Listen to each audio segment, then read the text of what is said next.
要提醒大家一句，其實個世界唔係好和平、好安全，只不過係我哋自己嘅祖國係有我哋嘅先烈嘅付出，再加上好多好出色嘅科學家啊、軍人啊，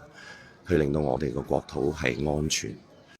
雖然而家呢度呢已經關閉咗啦，係作為一個俾大家去參觀嘅地方啦，喺一啲戰亂嘅國家或者地區，已成為咗一啲戰略嘅據點、重點。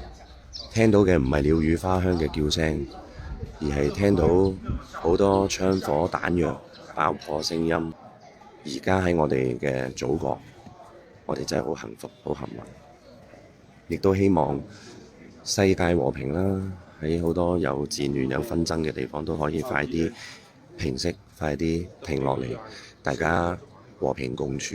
大家都互相包容、互相尊重。感謝我哋嘅國家，作為一個中國人而感到驕傲。